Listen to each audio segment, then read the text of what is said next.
kwera kikokuzukira nguvu ya ufufuko. amani g'okuzukira. Tulikuwa tumeongea mambo mengi juu yake, era twogedde ebintu bingi nnyo waggulu wakyo, na Jumapili yenyewe ilipita mama akazungumza juu ya mambo karibuni 3 era ambayo Yakobo alikuwa ama Esau alipoteza ndani ya kutokujua kwake.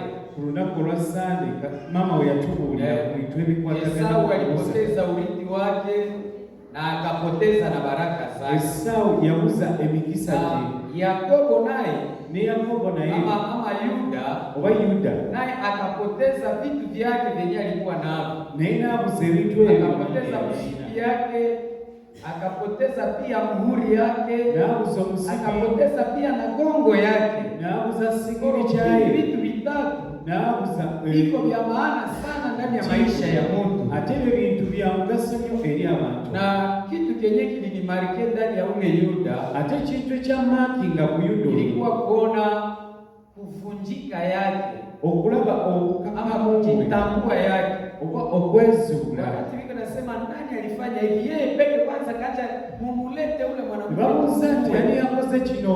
Wakati nyewe walimuonesha ubaya yake, nawe babulaga obubi bwe, nguvu ikamuisha, amaanyi nigamukwera, akasema kumwache, nakamumuleke, kule kuna haki, oyo mazima, niye ndio niko mkosaji, yaina okuweebwa. Amina. Mama katuonesha kama baada ya mtu kujitambua, mama natulaga nti omuntu aba yeesudde, iko na uwezo ya kuumba upya.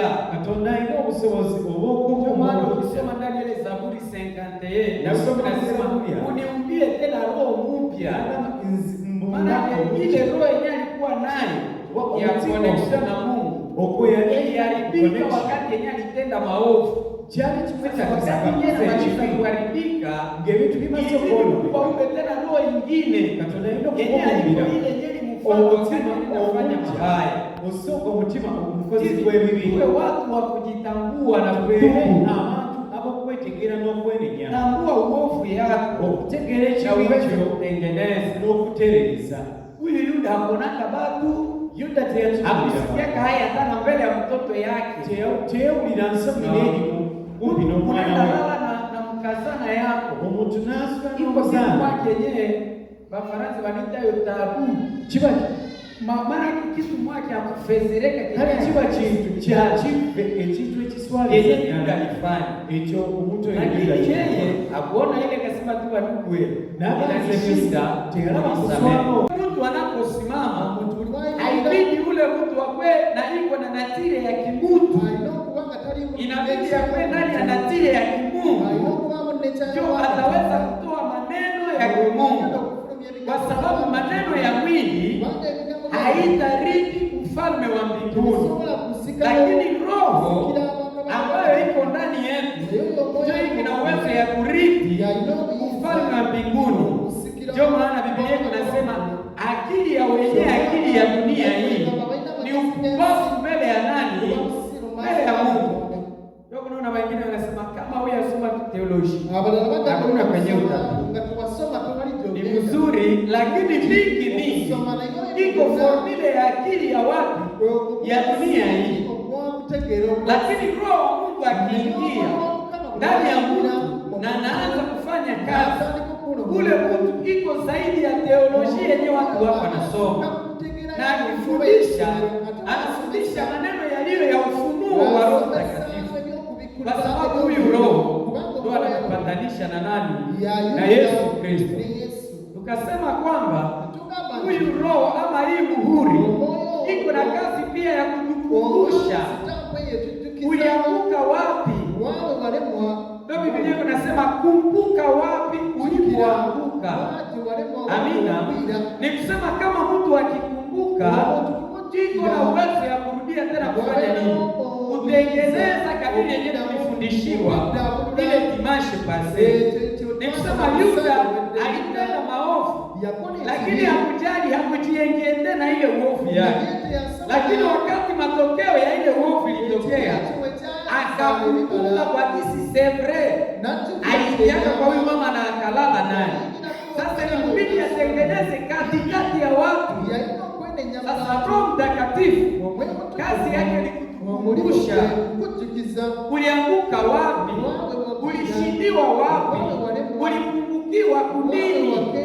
Na tukasema kama hauyafikia ile lengo, ujue kwamba ungali kipande, Roho wa Mungu bado hajatawala. Amina, haleluya. Sababu kama Roho wa Mungu akitawala, ule mtu haishi tena sawa yeye, lakini anaishi sawa nani? Sawa Kristo. Maana Kristo ni nini? Ni Roho. Na wote wenye kumwabudu, Biblia inasema lazima waabudu katika nini? Roho na ingine nini? Nemo mazima. Mungu awabariki. Tundabawankisa. Jambo la tatu, kazi ya hii Roho. Huyu Roho wa Mungu anaendelea kufanya kazi ya security na protection. Haleluya. Hii muhuri iko protection ya maisha yetu sisi, inatuzunguka usiku na mchana. Kama mtu wako hii alama ya Roho Mtakatifu ama hii muhuri ya kimungu, ule mtu iko na protection zaidi ya protection presidentielle za dunia yenyewe tuko ndani yake. Haleluya. Some Ufunuo sura yake ya 7 na mstari wa 1 mpaka 3. Neno haya nikaona malaika wane wakisimama katika pembe 4 za dunia, wakizuiza pepo 4 za dunia, upepo usivume juu ya dunia, wala juu ya bahari, wala juu ya miti wowote. Nikaona malaika mwingine akipanda toka upande linapotoka jua, mwenye muhuri wa Mungu aliye hai, akawapigia kelele kwa sauti kubwa. Wala malaika wane walipewa kuzuru dunia na bahari, akisema, msizuru dunia wala bahari wala miti, hata tutakapokwisha kuwatia muhuri watumwa wa Mungu wetu juu ya vipaji vya nyuso zao. Amen. Haleluya. Wakati iko ndani ya kichanga ya Patmos, Mungu ikinamfunulia, anasema kwamba nikaona malaika wanne na wakisimama kwenye pembe 4 ya dunia. Misio ya hawa malaika walikuja juu ya kuzuru ama kudestabilize dunia, kuvuruga hali na kuleta mahali mbalimbali ya sintofahamu. Lakini wakati kunaona, akaona mwingine malaika, naye akatokea. Ule malaika mwenye alitokea akapiga sauti nyuma ya hawa 4, akasema, Bwana, usizuru kwanza nini dunia, mpaka tufanye nini? Tuweke muhuri juu ya watumishi wa nani? Wa Mungu aliye hai. Haleluya. Amina. Hii protection ama hii muhuri ilikuwa ni protection yenye Yohane aliona. Haleluya. Ni kusema tayari Mungu alikuwa amekasirika juu ya dunia. Mungu alikuwa amekasabika juu ya dunia, na tayari iko na iangamiza, na alikuwa ametuma deja badelege baekuja kudetruire dunia, batadetruire bahari, babomoe miti, babomoe afya ya watu, na mpaka baikale chini. Na kama malaika wakati wangekuja na hakuna alama ya distinction, sinye ya kutofautisha, ni kusema dunia mzima ilikuwa inaingia ndani ya danger. Sasa ndio maana Mungu akatuma malaika mwingine. Huyu malaika yeye alikuwa na nini? Haleluya. Na muhuri wake mikono yake, ile muhuri akapewa mamlaka kuiweka juu ya watakatifu, kuiweka juu ya watu ambao wanaamini Mungu, kuiweka juu ya watu ambao wamekubali Yesu Kristo kuwa Bwana na nini na Mwokozi wa maisha yao. Haiko wale wenye wanalalamika tu, lakini ni wale wenye wanaishi kweli ya nani? Ya ule Mungu. Ndio maana tunasema ile nyimbo ya ninakuangalia wewe, nyimbo ya mzuri sana, lakini kuimba ndio iko mzuri. Kuishi mtu angalie ndio Kristo. Haleluya. Haiko fasile, lakini kama ukiangalia ule Kristo maisha yako yote, lazima utapewa nini? Muhuri juu yako. Na unapopewa ile muhuri, dunia na mateso yake na mapito na majaribio yake, wewe umekuwa tayari umefanya nini? Umevitambuka, umeenda mwingine hatua. Haleluya. Hii muhuri Biblia inasema baipige kwenye fesi ya mtu ama hapa mfumo yake. Pourquoi baipige hapa? Hapana kumigulu yake. Pourquoi baipige hapa? Hapana kukifua. Pourquoi baipige hapa? Hapana kukiuno. Kwa ile yote ni parti za mtu. Haleluya. Kuna sababu yenye naacha Mungu anaudonea bapige mtu muhuri hapa.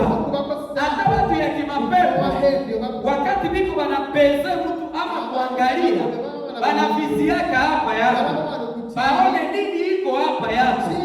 Haleluya. Hapa ya mwanadamu kuna uwezo ya ajabu hapa, kuna utukufu kama iko mtu wa Mungu, na hapa ya mtu kuna uharibifu kama iko mtu wa shetani. Haleluya. Unaanza lala. Unaanza lala. Usinilete mimi nashuka kule kulamusha. Amina. Ukilala ndatelemuka huku juu nitakutupa ndio itejusha nifanyiza kazi Biblia. Amina. Wakati Yohana konasema hivyo, ama naona hii picha, yeye mwenyewe kasantire kama yeye sana papa ndani ya watu wenyewe waamini Kristo, lakini kuna baraka ndani ya wale ambao wamempokea nani? Yesu Kristo. Sasa hii muhuri iko protection ya watakatifu, hii Roho Mtakatifu iko protection ya watoto wa nani? Wa ule Mungu. Hata mara mingi hapa ndani ya hii mwaka, tangu mwaka jana, Bwana yuko nasema mjifiche ndani yangu, kwa sababu mwaka ya kesho ndio yenyewe tuko ndani itakuwa mbaya tena zaidi ya mwaka yenyewe tuko ndani yake. Haleluya. Sasa tangu mwaka jana Mungu yuko nasema tujifiche wapi? Ndani yake. Ile kujificha haiko mkora kuingia hapa mkanisa. Pale itakuwa tumejificha. Lakini kujificha ya mzuri ni kukubali kuwekwa muhuri ya nini? Ya Roho Mtakatifu juu yako. Wakati hii madhara yote itakapoanza, wewe haitakupata. Haleluya. Amina.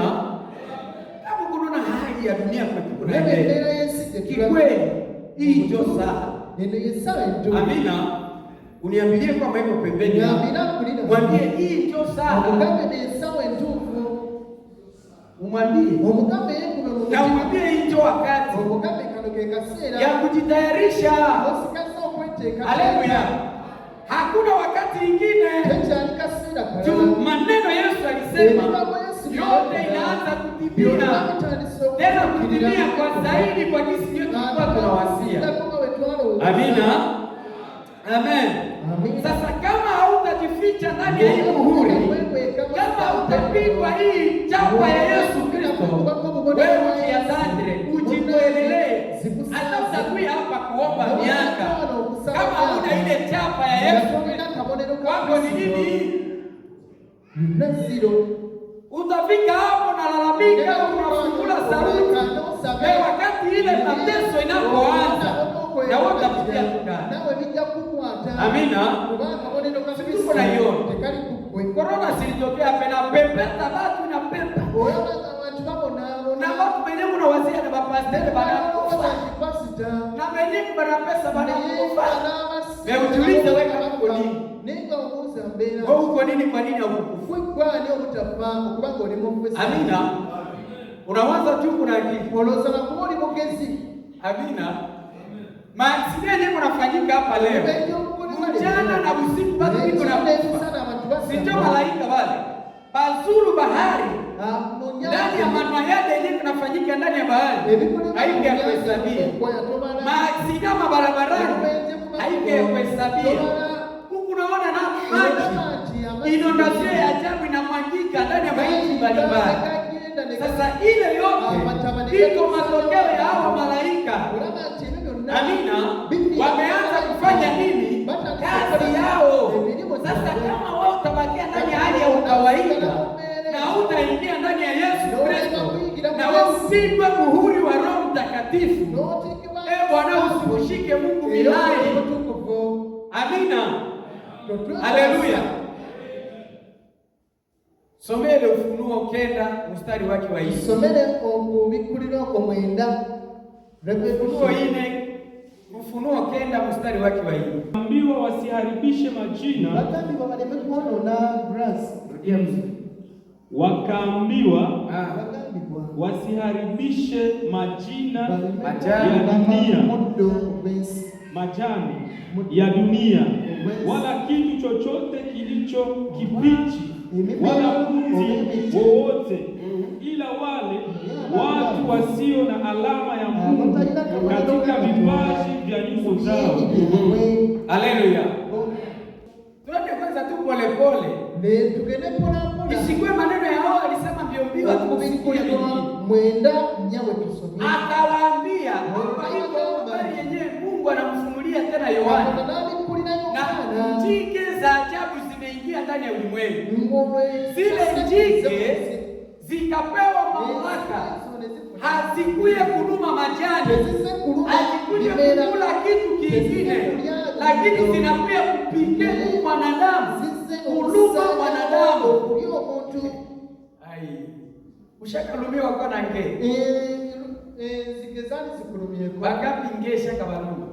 Bamekange nzige yali mulumie. Scorpion na nyoka mwenyesha kalumiwa. Njaba kuyaluma ko yaliwa wa njaba kuyalemu ko musota. Omusota kagwa kuluma ko. Unakulisikia kae. Wawuli no tango omusota kukugojeza. Aba bashaka sahaba bana bikayena bya. Aha. Amen. Aha. Ilimluma wapi? Lakini maumivu yanapata mpaka wapi? Kichwa.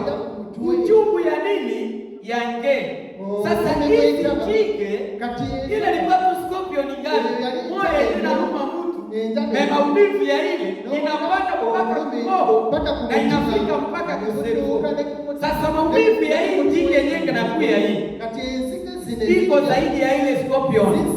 Tena haitakuwa kike moja juu ya mtu. Mwili yako mzima. Maana huko natosha ya kichwa, ingine iko huko machafu. Huko natosha ya machafu, ingine iko huko miguu. Mwili yako mzima. Jike na siku nafanya nini? Siku zinapike. Mezile jike kitu kia ajabu. Ziko na uwezo ya ufunuo ya kuona nani iko na alama ya nini?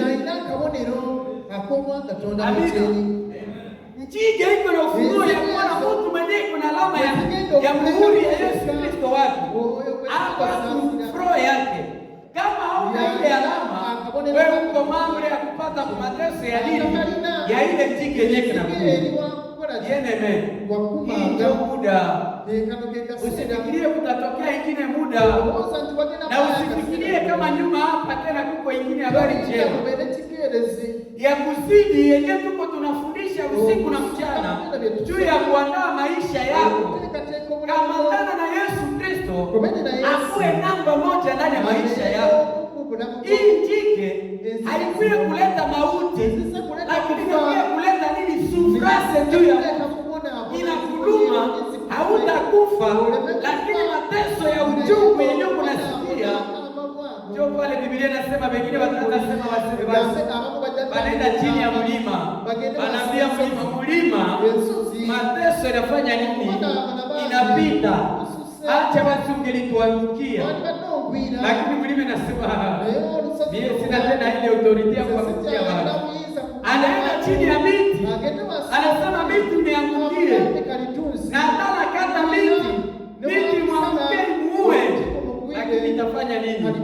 haitamuua. Ikulume kile njike mpaka usatire ulie na utambue mabaya yako. Haleluya, haleluya. Kristo iko mzuri sana.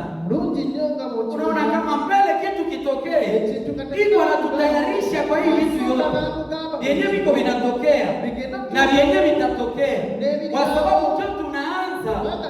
Amina, ndio tunaanza. Na hapa kwetu kunaendea unaenda nasemaka wangebe kwenye tu kunaendelea.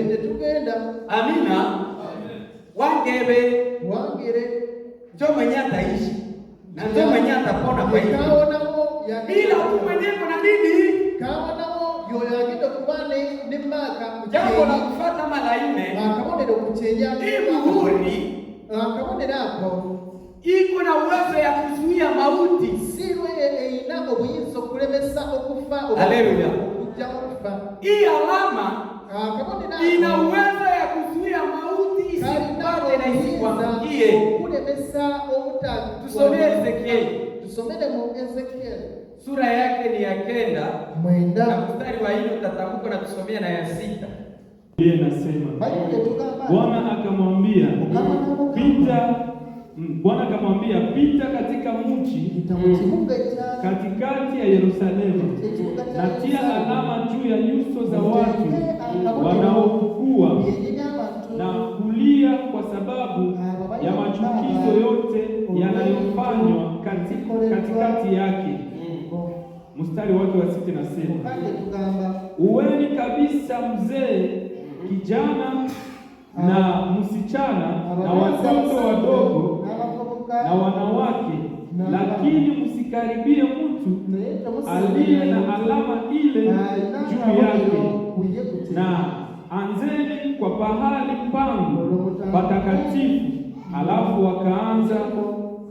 wakaanza kwa wazee walio mbele ya nyumba.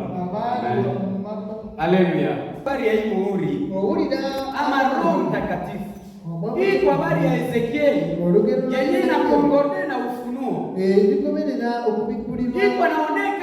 anaonesha wazi kwamba ile siku akaona malaika Bwana hivi anazungumza naye kwamba hapa watu wamekuwa ndani ya hali ya ukawaida, watu wameingia ndani ya mbiasi, watu wameingia ndani ya mabaya, watu wamefanya kila uharibifu, lakini Mungu akamwambia, sasa wewe malaika, ingia ndani ya Yerusalemu yote na uweke watu mihuri wapi? Kwenye nyuso zao. Tazungumzia kile uso kwa siku nyingine. Kwa nini Mungu kwiki napitia uso ya Mungu? Ya nini? Amina. Na wakati anasema waiweke kwenye nyuso, na kwa mwisho akasema sasa uiweke juu ya watu wenye biko naomboleza juu ya uchungu ya maneno nyingi na tembea ndani ya hii Yerusalemu.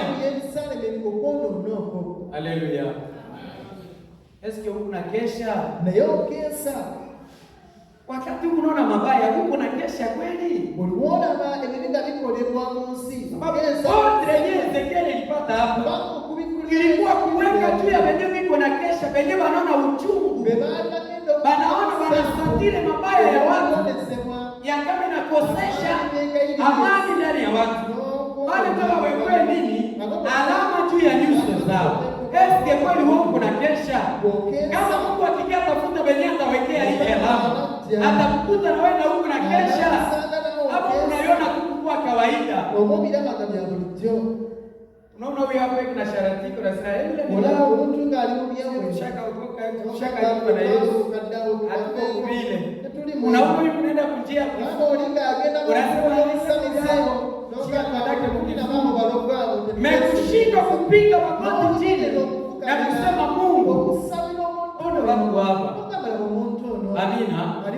Ona watu hao nao wakumbuke, hii ndio linisaidia hata kama huyu amaliza kunifungua pengine, lakini na huyu leo muoneshea hata njia kusa roho yake. Amina. Biblia inasema ile mnachotaka wawatendee na nyinyi mkitendewe. Kama unataka ufike mbinguni, kwa nini nao sitakie na mwingine aingie? Amina. Bakristo tuko pamoja. Bakristo tuli wano kuna.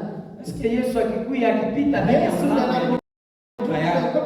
Akifika mchana, atakukuta ile mchana na unaomba. Akifika usiku, atakukuta usiku na unaomba. Ubio utakuwa sawa wale bikira 10. Wale batano wapumbavu. Wenyewe wanajiandaa wanasema akitafika toka tunamusha na atatuangazia. Amina. Kila mtu yake na pare yake. Buliomo aina etifoti wa omugaso gwa. Kama pare ya mwingine kukua bwana harusi, na wewe pare yako kukua bibi harusi. Omchana wembaga. Amina. Bwana harusi kuna viatu vyenyana kuyaka navyo. Omwami kawasai na vyatu navyo. Tuambie kwanza vya bwana harusi na kuyaka navyo. Omwami kawasai na bitimuso kama tugambe nga bibili. Kawasai vyatu navyo omwami. Bapapa, acha kwanza bapapa. Tutukwa ansa. Msikuwa na tudanganya. Bapapa mnapiaka nani? Abafumbo bichike mwaleta. Ai. Mnatufezeresha. Mutuswaza nnyo abafumbo batatu. Huko tu David wa haki bila mkapi. Amina. Mama mzee anatibia plase. Mama na damu impetanga ya jibu. Yesu ataletea mama mimi kanini. Yenye utakuwa nayo hapo hivi. Bichibi ojana byo. Tatambia kwa kakina na bizu sina ishara. Olese kisi kusembele. Amina. Chipote okulete byo mugaso. Anapia katana kabage yenye baba impetanga mama watu gani. Kapete kalianse. Pete yendagano. Na wewe utakuwa na nini? Kuna kati msibinde. Mama sasa. Mama katina mmoja bichi. Hapana tena kwa wewe Daudi. Mama katuketutua ansa. Yeye mama anakuomba. Mama ana kwa neno. Maana Mungu tu kule kukindua. Kule vitivyo jana vyo kwa Mungu kule. Kiko kushikushi kabisa. Haleluya. Haleluya. Mama mutuswazizanye mutuyiyeyo. Amina. Amina. Papa Paulo. Nata Paulo tulikuwa kama mnyonyo balikuwa nasema nini je upande bora? Bali baongera bachako. Kumbaga yangu. Mwana wake ndebo roho nyumbani. Bwana asifiwe. Amina. Nichiko mbele. Sasa tulikuwa mnyonyo. Tulikuwa mariage plus de verre. Na mwenye alikuwa tu mzuri kwa mshikaana. Alio mulonja yali mwana wake. Juba kitu ile mwendani ile. Bintu byali tadiko. Bwana asifiwe. Amen. Alikuwa na tirele. Yali nacho ngataina ina makeup. Na bwana yake alikuwa na tirele. No mwana wene yali nacho ngora. Walikuwa na mapatano yao. Baini ndagano ya bempetanga ya Mungu kwa wanadamu. Ndio tuko Mungu tu. Ate baina katona. Asante sana. Mimi nilikuwa juu yao. Tayari kugo. Yenye anamalizia nake iko nini? Utukufu. Sasa utukufu. Tujase ile dama yenye walikuwa nayo. Kwa alama ya utukufu mwangaza. Amina. Amina. Yenye bangepashwa kuya nayo. Sasa utukufu wa mwangaza haitokake kwenye hakuna mafuta. Bwana ile siku nilionaka mafuta yenyewe haikuwa ya Caroline kama babitu gani nikashakala nikasema huyu musika bali upakala neka ama iko makaroni iko vitu gani takatia hivi na hakuna kibali. Amina. Hapa huko formation ya haki. Haleluya. Tunapaswa kuonekana kwa utukufu. Amina. Sasa kama hatuna utukufu, tutakuwa wajinga na tutaingia ndani ya karamu. Hata kama harusi ilikuwa yetu. Haleluya. Amina. Hao watu Biblia inasema Mungu akasema mwaka sasa kwa executive uwe kila yote mwenyewe na nini? Alama juu ya nini?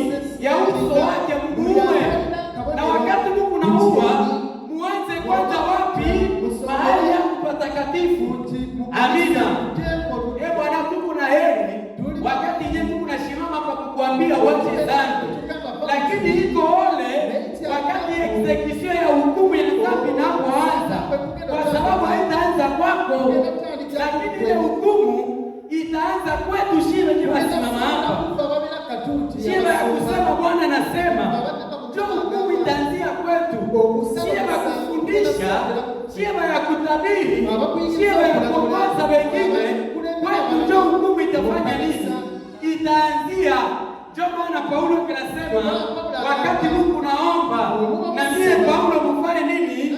Uniombee. Usifikiri kama ni vitu vya rahisi. Ndio Biblia inasema yeye anayezania kama amesimama angalie mzuri asifanye nini. Unaweza kuwa wazo sasimama juu niko ninahubiri, ninaweza waza nimesimama juu niko natabiri, ninaweza waza nimesimama juu niko natoa mali yangu, ninaweza waza nimesimama juu niko narudisha wengine kwa Kristo, ninaweza waza nimesimama. Haleluya! Lakini mwenyewe anajua msimamo ni Yesu Kristo peke yake. Yeye mwenyewe kuna mikroskope ya kutestea roho zenye zinafaa na zenye hazifai. Haleluya! Sasa ule malaika alipewa mikroskope ya kutestea zile roho, aangalie nani anastahili. Na Biblia inasema akaua watu wazee wa ndani ya nyumba ya nani? Haleluya! Kwenye madhabahu ndio vifo vikaanja, watu wakakufa na wakateketea, wenyewe kuwa na nini? Na alama ya chapa ya Roho Mtakatifu juu ya nini? Ya uso yao. Na acha nikwambie, mingi ya watu wenyewe walipona, haikuwa watu wenyewe walikuwa kwa madhabahu, lakini walikuwa watu wenyewe walikuwa nje. Haleluya! Amina. Watu wenyewe walikuwa nje, wanaposikia na kuangalia walijitenga na mabaya, lakini watu wenyewe wako ndani ya madhabahu wanataka kila kitu ni kawaida. Haleluya! Watu nisema hivi, anazoea kusema tu hivi.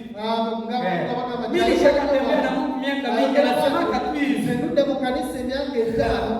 Anasema tu hivi. Anasema tu hivi. Tutaonana. Saa hivi nakuya. Wakati ile upande taanza kazi, tutajua nani ndio nani. Ile yote unasikia kule wao, nani ndiye apostol, nani ni simani bichi. Tutajua nani ndio nani. Amina. Tutajua nani anastahili na nani hafai.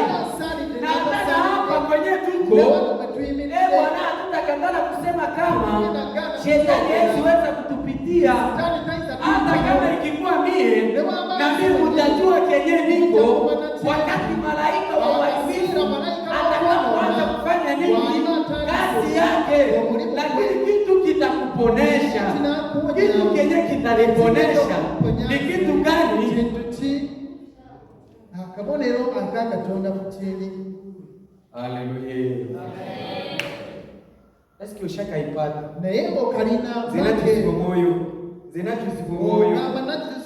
watu zibomoyo ngena wepa nishakajaza mimi nishakapokea roho mimi nishakapokea roho ulimpokea kama haujajazwa nani ni roho. Haleluya. Usipokee roho lakini ujazwe nini? Kwa sababu ukipokea utakuwa na kasehemu, na wakati una kasehemu unaweza kosea na utajikumbuka, lakini unapojazwa, haleluya, wewe yote kwanza kukucha mpaka kunyele, wewe yote uko nini? Unanuka nini?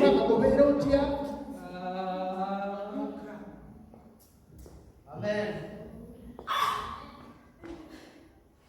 Mungu akusaidie. Mukama wakuyambi dala nisaidie. Nana nyambe dala.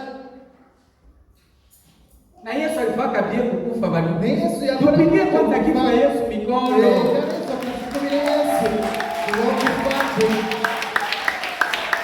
Angekufa. Sikati ya ufa. Huyu roho tungempata wapi? Moyo kuadi mfunge tungemtosha kwa nani? Kuadi mtiriani. Na yeye mwenyewe anambia wanafunzi ndani ya ile shase. Anasema iko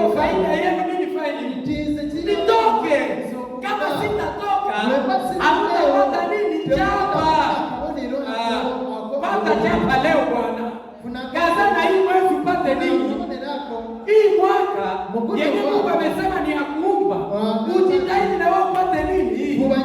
Na kama uko na chapa ya kipande, upakazane sana ile chapa ikomee. Kwa sababu hii chapa ile lake kuna nenepa.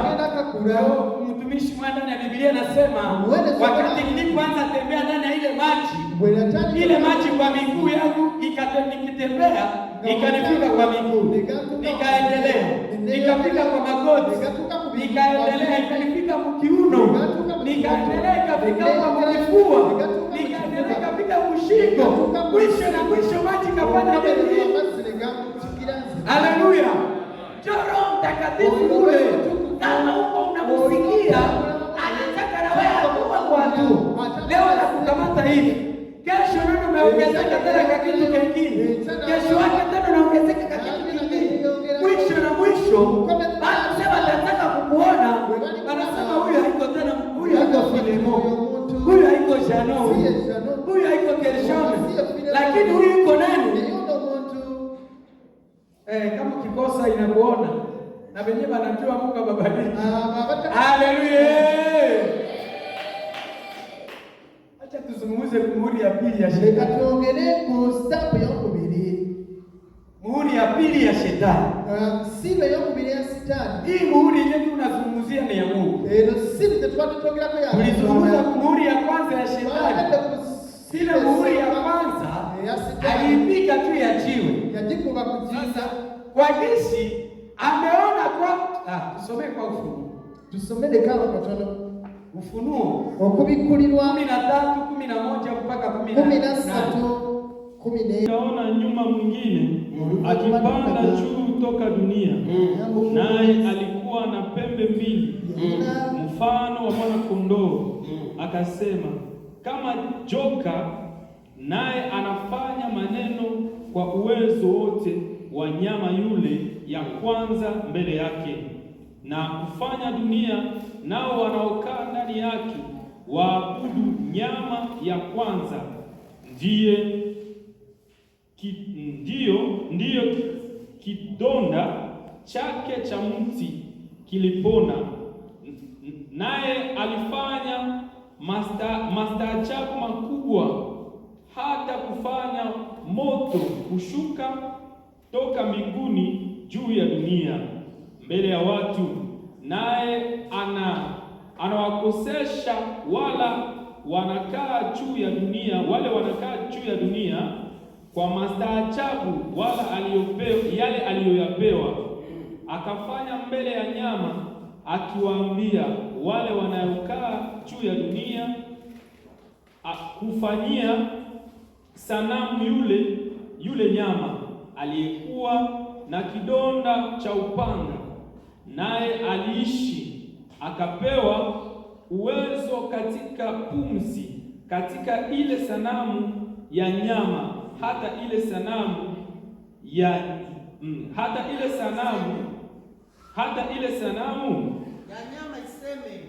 nyama iseme, na kufanya wote wasioabudu sanamu ya nyama wauawe.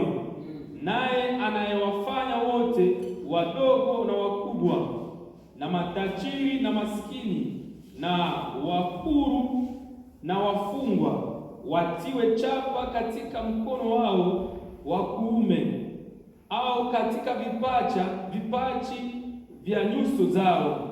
17.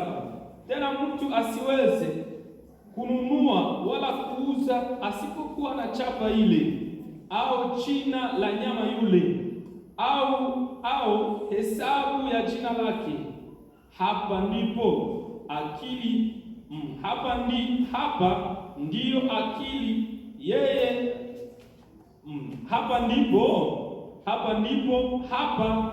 akili yeye aliye na akili ahesabu ya nyama yule, maana ni hesabu ya mtu, na hesabu yake ni 666. Amen. Haleluya. Muhuri ya pili ya nani? Ya shetani. Hapa mahali tunatoka soma Ufunuo. Yohana anafunuliwa tena kwamba shetani naye hajachoka kutayarisha. Unajua wakati alitayarisha muhuri yake ya kwanza, hiyo muhuri ilikuwa muhuri juu ya ipike juu ya Yesu Kristo. Haikuwa muhuri ya kupikwa juu ya mwanadamu. Na wakati yenyewe Iswata akaona Yesu iko napika watu wake muhuri, naye akaavia ile hali, akaona kwamba naye inabidi afanye nini? Atengeneze muhuri ya pili yenyewe itapikiwa sasa wanadamu wote. Haleluya! Ile ya kwanza kwa jinsi haifanya kazi na haiweza kumkosesha ama kuzuia Yesu asifanye venye anataka. Akaona sasa baada ya kufuatana na Yesu inafaa kufuatana tu na watu wenyewe wanafuata nani? Yesu Kristo. Sasa anaamua kwanza inafaa watu wapikiwe nini? Mihuri. Na hii mihuri yake iko na shabaha. Haleluya! Shabaha ya kwanza ya ile muhuri ya shetani ya ile mturu yenye kinakuja, Biblia inasema ni kukosesha watu, amina, kutoa watakatifu ndani ya njia ya kimungu na kuwaingiza ndani ya uharibifu yao, kwa sababu hii muhuri iko na uwezo na iko na connection mpaka ndani ya damu, ndani ya nafsi ya mtu. Nafsi ya mtu ndio Biblia inasema yeye itahukumiwa. Haleluya, amina, amina. Sasa hii muhuri ya shetani iko na uwezo juu ya mwili na inaingia mpaka ndani ya ile nafsi.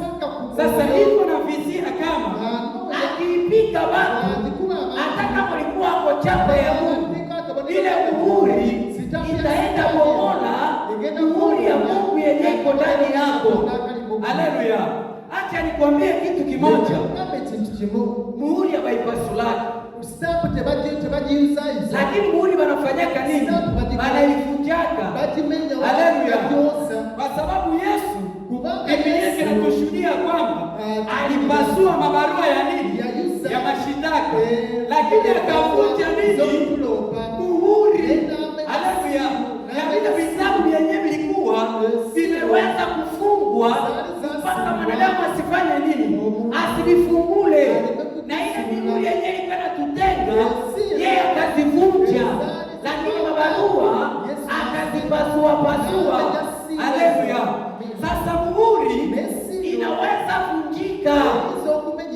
Usijitape tu mimi shaka mkono, mimi kwa Kristo, mimi kwa mtumishi. Hapana. Kadiri tuko tunavunja mihuri ya shetani ndani yetu, na sisi tukienda kwake naye anaweza vunja muhuri ya Mungu ndani yetu, na tunabakia tena vitepe. Haleluya! Sasa nakubidi wewe ujiangalie mzuri, nani alikupigaka muhuri na mshekifia ile muhuri ni nini ndani yako, na kama iko ile muhuri ni ya kimungu, lesi unaitunza ndani ya mapenzi ya Mungu. Haleluya! Objektifu ya pili ya muhuri ya shetani, unajua kitu hiki naogopa.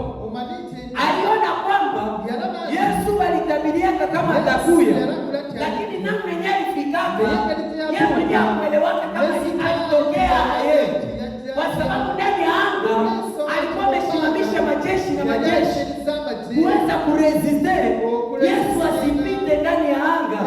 Ndio alikuwa anawaza Yesu atachomoka hivi ashuke sawa kwa kitu kinaweza shuka. Acha niwaambie kweli ya Mungu, hata kama shetani anapiganishaka watu, mpumbavu wa kwanza ndio shetani. Amina. Haelewaki kenye kinaendelea. Biblia inasema mwanamke atabeba mimba naye anafunga ndoa. Haiko mjinga hivyo. Kwa Biblia inasema tusiwe tena nini? Wajinga. Haleluya! Ujinga ndio unajikokondea. Ile blanketi ya ujinga. Biblia inakwambia fanya hivi, wewe unafanya kitu. Ile mjinga hapo itakuwa. Hii mjinga imepoteza watu mingi. Sasa wakati alishindwa ile operation, akaona tu Yesu asazaliwa. Na wakati yeye alizaliwa, wakapata bali wanasema kuna nyota nyeupe ya tofauti. Ndani ya manyota hakuna nyota yenye kuwa sawa hivi. Akasema sasa maana yake iko nini? Anasema kuko mfalme. Akasema mfalme anaenda kama hata vitabu anaanza kufungua vitabu. Anafungua vitabu. Anasema hapa anasema katakuwa mfalme. Muwe watoto yote. Muwe. Yule mtoto atakuwa amefanya nini? Amekufia kule. Ile iko napanga kuua. Mungu akasema wangu mie wangu. Oh, haleluya. Ya Mungu akifanyake akikusi wake. Atakusa vya wanadamu, lakini ya Mungu watafanya nini? Uko intouchable ndani ya damu ya nani? Ya Yesu Kristo. Kama shetani ndani anakupapasa, ujitie kwa ile interrogation. Kwa nini kuna kupapasa? Kwa nini kuna kuchezea? Anakufungula hivi, anakufungula hivi. Anakutosha mwanzo mpaka kufunua nini? Haleluya. Ujione. Sasa huyu shetani hapo naona ile kwa kisi walimpondaka kichwa na anakumbuka kwa kisi wanasema Yesu atarudia tena mara ya pili. Anasema basi kichwa yangu tena tafanya nini? Anakia kuimalizia. Sasa kwa nini waliponda kichwa? Bila bakilisha tu nini? Mukila peke yake tena bakilisha. Na kama na hii mukila bakiimaliza ndio nitakuwa wanani? Sasa iko na jitunga kusema hii partia yenyewe inabakilisha ya nyuma huku. Haifaule Yesu tena kufanya nini? Haidekuide. Sasa kadiri niliwaka watu tu Yerusalemu na nikaacha watu, huyu Yesu aliponaka. Kwa hiyo sasa kila mtu yote inafaa afaye nini? Apate ile muhuri na ataipata fasi mbili. Anafisia mkono ya wapi? Mkono ya wapi? Ya kuume. Yesu alipopanda alikala mkono ya wapi? Haleluya. Mkono ya wapi? Ndani ya Zaburi 8 Iswiti kunasema katika mkono wangu wa kuume una uzima. Haleluya. Ndani ya hii mkono ya kuume amekutenga definitivement na nani? Na Mungu. Ile mesaji iko nasema kama mkono yangu ya kushoto muna utajiri na nini? Na heshima. Haleluya. Shetani avizie mkono ya kushoto, anavizia mkono ya nini? Yenye kwa uzima. Hii mkono inatukonekana nani? Na Mungu. Mungu ni uzima na hii mkono yetu. Mungu amekala wapi? Ndani ya hii mikono. Wakati Saulo biko na mfanya mfalme alimpatia kanyama ya wapi? Haleluya. Haleluya. Sasa shetani iko naona kusema huyu bila kikuya tena na ile maforce yake bila italeta wapi? Sasa inabidi dunia mzima kila kabila akuwe mtoto, akuwe mdogo, akuwe tajiri, akuwe masikini, lazima atapata nini? Ile chapa. Na ile chapa itazuia watu kuuza na kuuzisha. Haleluya. Wakati yenyewe hauna chakula utafanya nini? Utajikufia. Haleluya. Amina. Sasa huyu mjinga huyu mjinga mshenzi huyu shetani yenu mwenyewe iko nasumbua watakatifu. Hana haya amenababia. Hana haya. Na hana akili. Leo nafaa tuachilie. Tuende mpaka tupate mihuri ya nani? Ya Yesu Kristo. Wakati kuna vizia vile vyote. Iko na sahau neno Yesu alisema. Yanatembeleka kwa maandiko, lakini atembeleke kuufunuo. Ndio maana Paulo anasema maandiko yanafanya nini? Inaua, lakini ufunuo unaleta nini? Uzima. Haleluya. Yesu alisema nitakuja kama nini? Kama nani? Mimi tunatungana tu pale. Mfumuteke mzuri asipite. Mwisho unaweza kuchunga kufungana na mwizi. Yeye ndo anakuwa na kuangalia. Anaenda wapi? Anaenda kuzishi. Anaenda kubaleni. Anaenda mchongoni, umafi. Upumbavu kwa kitu kia ole sana. Haleluya. Na kitu kia pili kijana sahau. Miguu ya Yesu. Ndani ya kurudia yake ya pili. Haitakanyanga tena hii udongo. Haleluya. Miguu ya Yesu haitafika tena kwa hii udongo ya kulainiwa. Lakini tutakuwa wapi? Ndani ya anga. Haleluya. Pigia Yesu makofi. Pigia Yesu makofi kubwa. Hatutakuwa anga, wanasema ni nguvu ya Mungu. Mungu atusaidie baba. Balozi wanapata na Mungu. Wanasema tuliko maandiko na Yesu kwa mwanzo. Ile saa wakati Yesu alikuja, wale balozi wao ile kisasi yao ya kilozo itakuwa ina tena nguvu. Wote watakuwa chini. Na sisi tunapanda wapi? Tunapanda juu.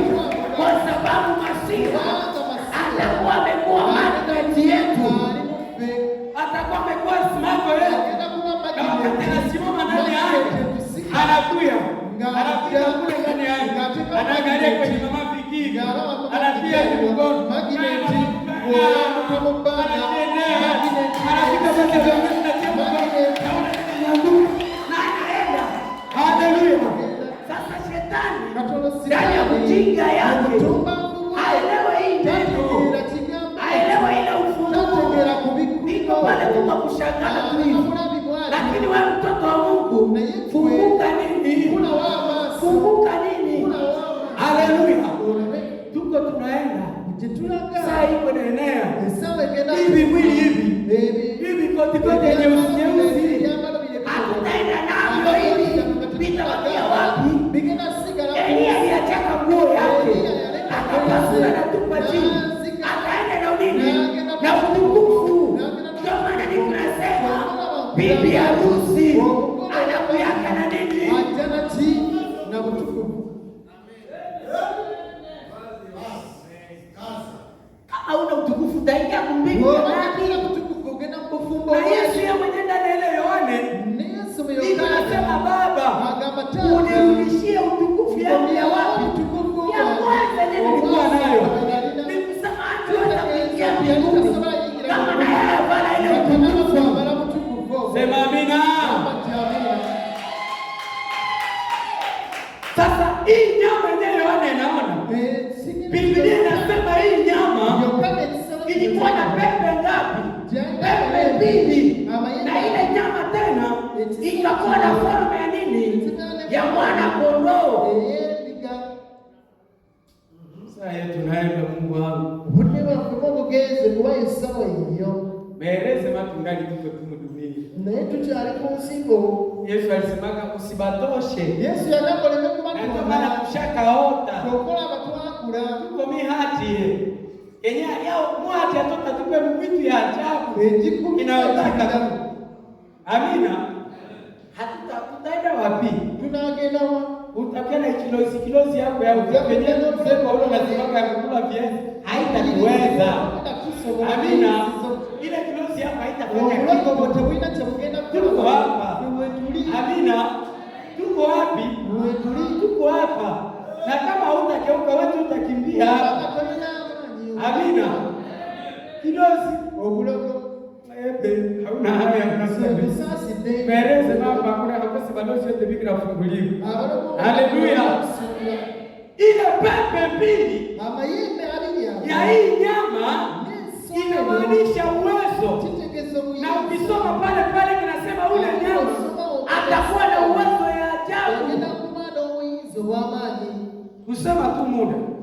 Ukisoma kule nyuma inaanza tanguliza kwenye nyama mwingine mwenye kila pepe 10.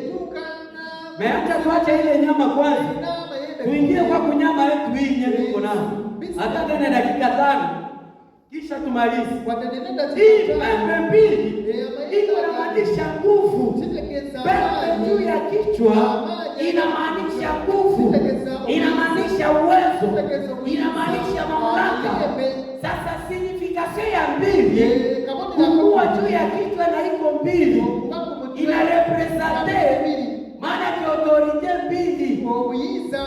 Kwa ile nyama ya kwanza kulikuwa autorite 10, lakini kwa hii nyama ya pili kutakuwa autorite ngapi? 2 peke yake. Na huyu nyama Biblia inasema kwamba alikuwa na form ya mwana kondoo. Kazi ya mwana kondoo haiko mwana kondoo wa Mungu Yesu Kristo, lakini ni mwana kondoo wa nani? Wa Shetani. Haleluya! Yote yenye Mungu anafanya, Shetani anataka tafuta ndani yake kusudi adanganye wanani? Watakatifu. Haleluya! Sasa wakati tunasema vile, hii mwana kondoo ina represente kanisa. Haleluya! Ukisoma ndani ya Mathayo 7 na mstari wake wa 15, Yesu Kristo inasema Mathayo 7:15. Yesu Kristo kinasema angalieni sana kwa manabii ya nini? Ya uongo ambao wanafanya nini?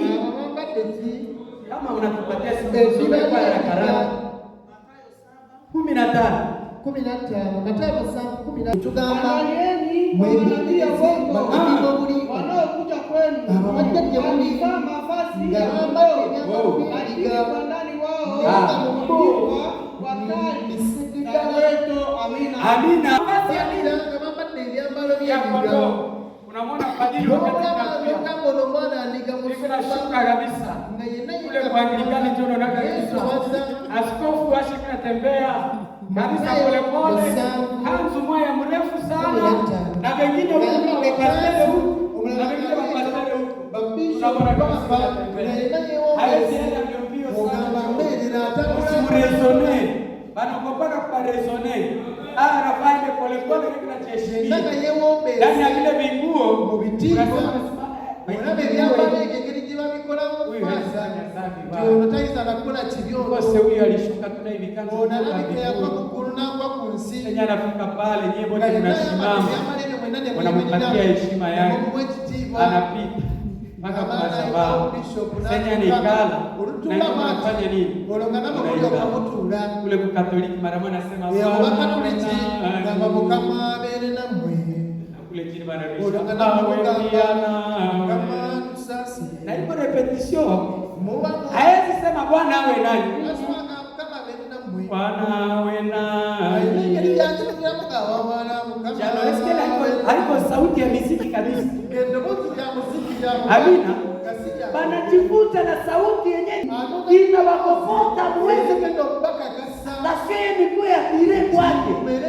Me wakati unamchunguza wenyewe wanalalaka na mabibi ya watu kama wale wenyewe wanasema Bwana awe na nani?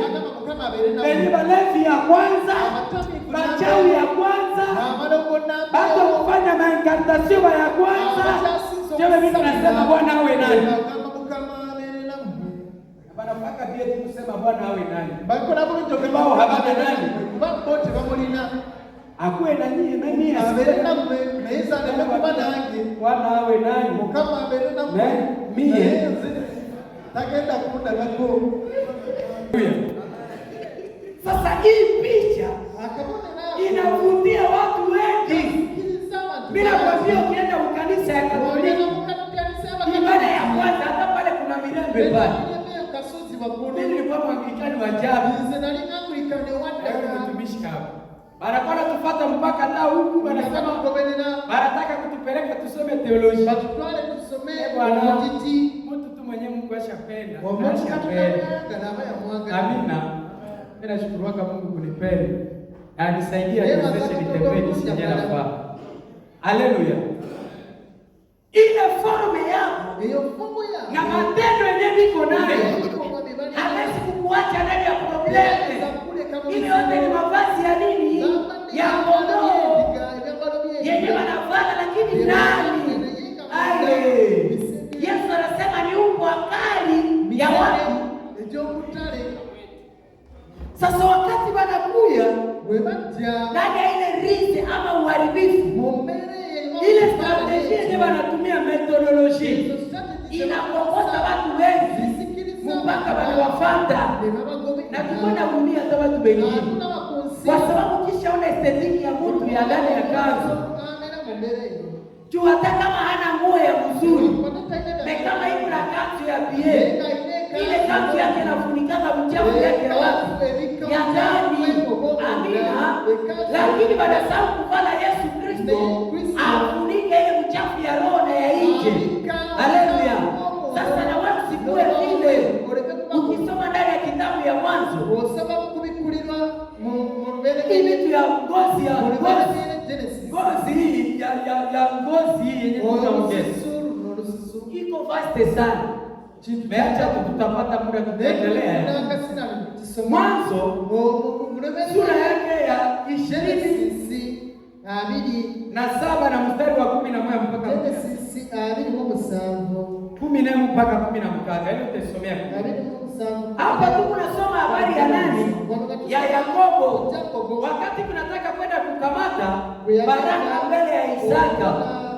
Biblia inasema kwamba Isaka alikuwa amezeeka yake, macho yake yanafanya tena nini? Haikunaona, lakini mikono yake ilikuwa ingali kuna sesa. Alikuwa na sanse ya ndani ya mikono ya kujeshe, anaweza kudistingue ndani ya mikono. Anasema hapa nimegusa mtu fulani ama mtu fulani. Pia sanse yake ya kusikia ya condition ilikuwa ingali iko wazi, anaweza wenda kudistingue sauti ya mtu mwingine kumwingine. Sasa wakati yenyewe kunamwambia Esau kumbariki, mama anasema wewe ndio mtoto mimi napendana, fanya haraka unyang'anye ile baraka. Mimi napendaka ba mama. Njagala nyo ba mama. Haleluya. Juba watu banajuaka basiri yenyewe iko ndani ya baba. Beba majiri ambe bibira mbatata. Anajuaka baba kipia anachofanya visura na kusema. Maana tikatata kaagize watu wako. Habiganize. Anaona atasikia watu. Na hata niko kugamba bana ngabala ko baba musikire. Huyo kapo se watu. Munyivu baba yetu. Musembera yeye anajua siri ya nani? Ya bwana yake. Ndio ngami wewe. Sasa kaliwa siri. Uliwategea. Akamwambia wewe petea kufanya hivi. Kwenda ukamate pale mwana mbuzi, chinja mbuzi. Ndio ukwatile wewe suru. Haya kupatia nani Esau baraka, wewe ndio ukamate ile baraka. Ndio pale mkisio. Mama yake alikuwa anajua siri. Wakati yeye alikuwa na mimba ya baba watoto. Alisumbuliwaka sana. Mpaka akatafuta Mungu. Akaenda uliza Mungu kiasi ya mbona tukui mimbe na kwa ingine maumivu mbona. Mungu akamwambia ndani yako kuna taifa ngapi, na wa mwisho mkubwa atatumikia nani? Akanyamazile siri ya kuambia kayo nani? Isaka. Teyagamba mwami mweti ameni.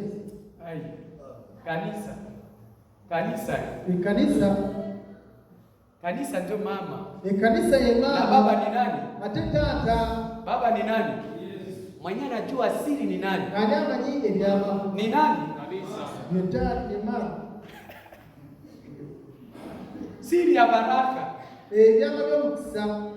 Siri ya kuendelea. Nyama byo mgenda basi bikula. Baba tukwambia usifanye hivi. Sikiliza tu ule jana wake kinaendelea. Ya mwenye kilimo kuground. Kwa mwisho sasa alifika pale mtoto akasema mama ule vie iko na maneno mingi hata nirebelee. Niligusa mie. Mimi niko na hili. Na ule Esau yeko na mimi. Niko na pale pale basi nyoyo inapita. Na pia sauti yangu ile ndio kusikia sauti yenu. Sasa madama robozi kafanya akasema ninasema fanya nini? Mama na mganga kugande kuleti silika. Wewe fanya nini unafanya? Zeka kumbile kukula byo yanga jitu kama kule. Kende na kama sikulaani ile laani fanye nini? Usichezee kanisa. Waleme kuzajira kanisa. Inaweza kutoshea laana. Na inabeba ile laana. Amina. Kwa sababu ya nini? Ile siku tulisemaka bahari inajitakasaka yao yenyewe. Amina. Hata wewe ukikiwa na yamba ndani ya bahari, yao kwenda kutakasa ile mchafu wako na nyumba yao nje kule. Sasa na kanisa ni vile kwa sababu ya uto mwili ya nani? Mwili ya Kristo. Sasa ukichafua mwili ya Kristo, Kristo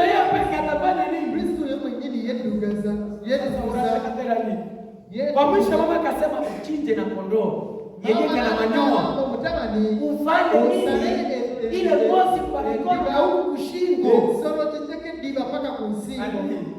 Kukuwa na mtu mwenye kuna maono ndiye sana. Amina.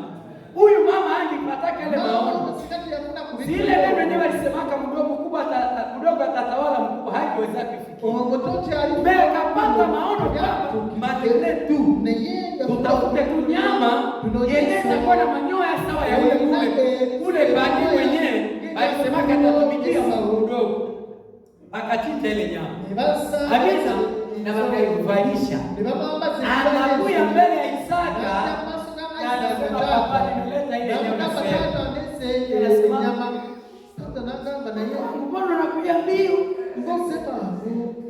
Kipofu iko na kalkile ya ere. Nasema saa yenyewe nakuja. Mbona japo tofauti na yenyewe nakuja wewe? Mewe mtu mzima kuna macho yako. Haujua tena saa yenyewe uko hapo. Biblia inasema maana saa zinaenda mbio. Bado Mungu anasema mwenye kuna akili. Hapa njoo akili. Ile diswiti yake inasema hapa njoo nini? Akili inatia full stop. Sasa wewe mwenyewe kuna ufahamu ufanye nini? Uchunguze. Mekanisa ya leo pale ni distraction. Kwa mwisho Yakobo sasa anafika akasema na sauti yako. No. Sauti yako. Aibu ya mtu mwenyewe nataka. Akatupata kabisa anasema akasema kuya kwanza. Na basoko semero alo kwa sikia manyoya. Kwa tako na vile vyoya. Na gamba ne asante. Basi kubalisa kama kwa basa ni ya Yesu. Batu wiko na harufu. Unaiwa harufu ya mbuzi. Hapa hakuna mbuzi. Wetu kuna kwa mbuzi ikipita pale nje kule ikawaita yeye. Wewe unasikia ya mbuzi. Unasema iko nyama. Na nyama ya ile mbuzi. Mbuzi hiyo. Sawa kwetu kulikuwa tuko ndani ya hali ya bataki ile bakutime ba mwana. Barabara mbuzi ile hapa baki. Anatia kwa ukengele. Ngabateka ukengele. Ile mbuzi hatari kukosea au haki ya kuipiga. Kwa sababu wanasema nayo ni mwami. Ndani ya udongo ya kimwami. Sasa wewe utaipiga huko nani? Na ile mbuzi wakiua wanatawaka karibuni fasi yote nyama yake. Machafuko moja ya ajabu sana. Amina, kilozi, kichawi. Sasa wanasikia harufu kisha fanana pia Esau. Manyoya ngozi isha kwa Esau. Manguo iko ya Esau. Lakini sauti baba akasema mwana wangu ananuka harufu ya pori. Barama akachanganyikiwa akaacha maneno ya sauti. Haleluya. Kwa sababu alivala mavazi ya dini. Lakini ndani yake haiko ile mwenyewe kinatafuta. Haleluya. Nani kuna kuiba?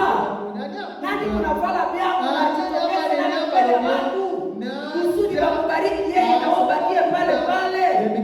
Nani kuna vala picha yako ile ndoa yako? Amina. Unaona kupi mtu atahana estetike. Wewe una estetike yako yote. Na unaona sashimama mbele bwanako anasema wala wewe pia njoo huyu. Mama aliumba huyu njoo.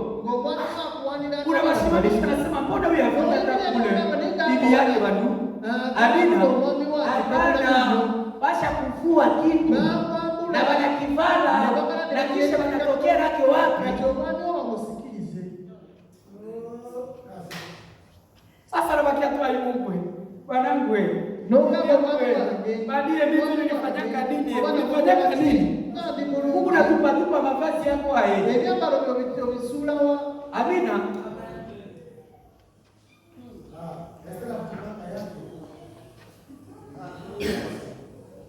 Bwana Mungu akubariki sana. Na unisamehe kwa yeye nimepitia.